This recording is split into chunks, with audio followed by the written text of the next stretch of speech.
সবার প্রতি আন্তরিক প্রীতি ভালোবাসা এবং শুভেচ্ছা জানাচ্ছি। প্রথম শ্রেণীর সোনামণিরা, তোমরা কিছু কিছু পার্ট ভালোই দেখো, আবার কিছু কিছু একটু কম দেখো। যাই হোক, দেখতেছো তবু যাই দেখো, ওটি আমার সুপ্রিয়া, কোনোদিন হয়তো দেখবে। তাই যাই হোক, আমরা 39 পাতার 2টা যুগ অঙ্ক আমরা শিখিয়ে দিয়েছিলাম। এর আগে আমরা 37 পাতার শিখিয়েছিলাম। এখন আমরা তাহলে 39 পাতার আমরা দেখি। 39 পাতা যা আছে আমরা একটু দেখি, এটা আমরা শেষ করে দিই। আমরা বইয়ের দিকে তাকাই। আমরা 39 পাতার এই ক এবং খ খ করে দিয়েছিলাম। এখন আমরা গড়টা দেখি।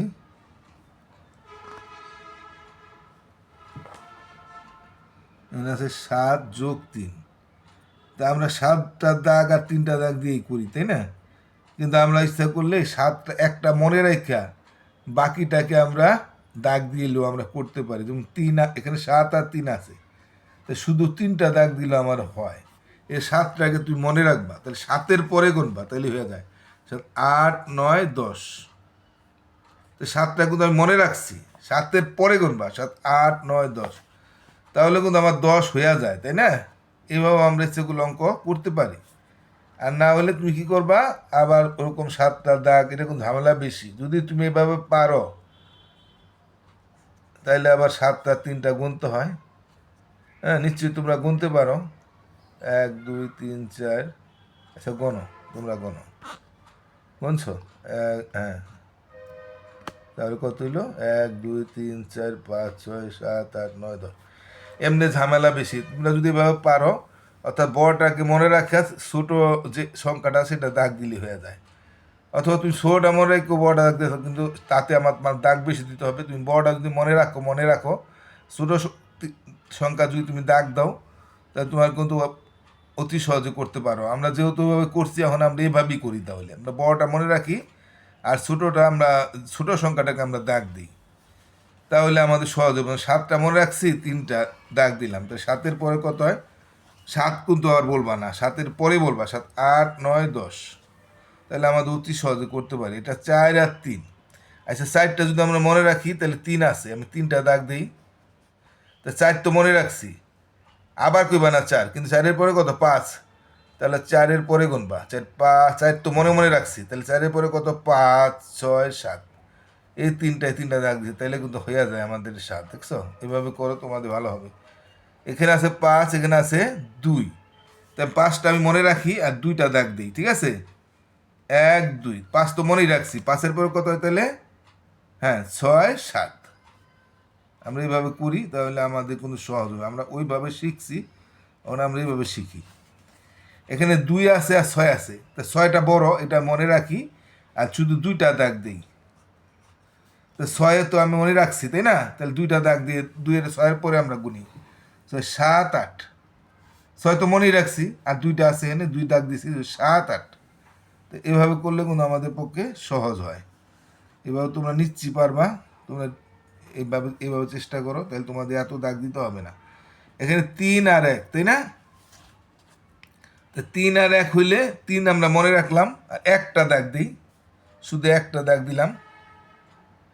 হ্যাঁ, তো একটা দাগ দিলাম, তা 3টা আর একটা কত হলো? 4টা। 3 তো আমি মনে রাখছি, 3-এর পর একটা দাগ আছে, 3, 4। তাহলে এইভাবে করো, এইভাবে করলে তোমাদের সুবিধা হবে। এখানে আছে কত? বর্গীয় যত আছে 2 যোগ 7। তাহলে 2 যেহেতু এখানে আছে আর 7 আছে, তাই 7টা বড় সংখ্যা, 7টা মনে রাখলাম আর 2টা দাগ দিই শুধু। এরপর 7-এর পরে গুনবো, 7, 8, 9। 7, 8, 9, তাহলে অতি সহজ হয়ে যায় 9।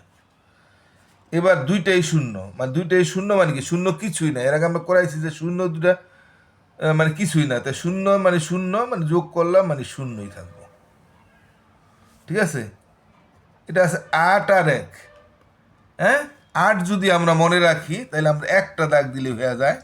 8-এর পরে একটা দাগ দিলে কত হয়? 8-এর পরে এক দাগ দিলে, একটা দাগ দিয়েছিলাম, 8 আর 1, 9। তাহলে আমরা এখানে 9 লিখতে পারি। 8টা মনে রাখছি। এটা 4 যোগ 6, তাহলে 6টা মনে রাখি, আমরা 4টা দাগ দিই, ঠিক আছে? তো সাইডটা দাগ দিলে কত হয়? এখানে সাইডটা দাগ দিলাম, এই যে 1 2 3 4। তাহলে 6টা মনে রাখছি আর 4টা দাগ দিচ্ছি, তো 6-এর পরে কত হয়?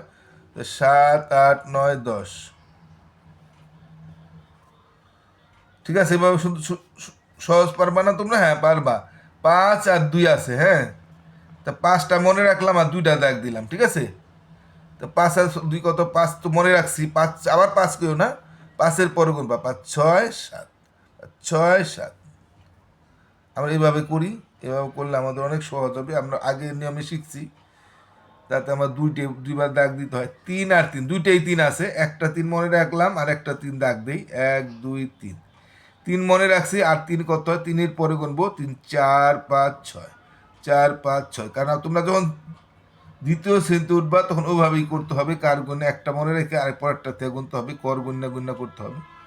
আমি এখন আর কর গোনা শেখাবো না, তোমরা দ্বিতীয় শ্রেণীতে আমার কর গোনার যুগ কীভাবে করতে ধারণা দেওয়া আছে, কেউ যদি শিখতে চাও শিখতে পারো।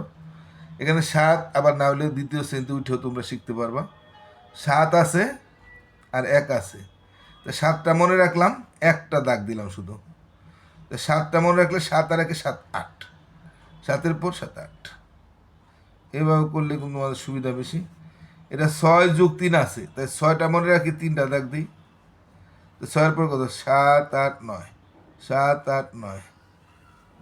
6 মনে রাখছি আর 3টা দাগ দিছি, তাহলে 6-এর পরে 7 8 9। আর এটা শূন্য আছে একটা, 0 যোগ 10, মানে শূন্য তো কিছু না, তাহলে যা আছে মানে 10-এর সাথে 0 যোগ মানে কিছুই যোগ হয় নাই।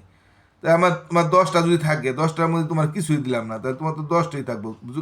0 যোগ মানে কিছুই যোগ হয় নাই, তাহলে 10ই আমার থাকবে।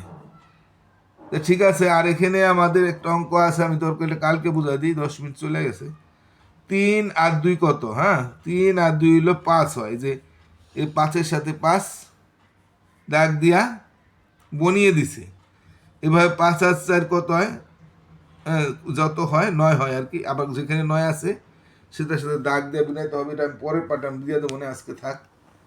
তাহলে আমরা মোটামুটি যুগের ধারণাটা শেষ হয়ে গেল। আমরা আশা করি যে কোনো যুগ দিলে পারবো, অর্থাৎ যেটা বড় সংখ্যা তুমি যদি মনে রাখো আর ছোট সংখ্যাটা দাগ দিবা, তাহলে তুমি অতি সহজে যোগ করতে পারবে। এই নিয়মই করো যেভাবে করাইলাম। হ্যাঁ, যেটা মনে রাখবা তারপরে ছোট যে সংখ্যাটা আছে সেটা আরেকটা দাগ দিয়া তোমরা করো, আশা করি তোমাদের ভালো হবে। তারপরের থন কিনা দেবে আর কি, যেটা মনে রাখবা তারপরের তো 9 মনে রাখলা, 9 আর গুনবা না, 9-এর পর থন করবা। 8 মনে রাখলা, 8-এর পরের থেকে গুনবা, 8-এর পরে 9 ভাবে গুনে দেবে। ঠিক আছে, সব ভালো থাকবে। আর আমার চ্যানেলটা কেউ সাবস্ক্রাইব না করলে দয়া করে সাবস্ক্রাইব করবা। ধন্যবাদ।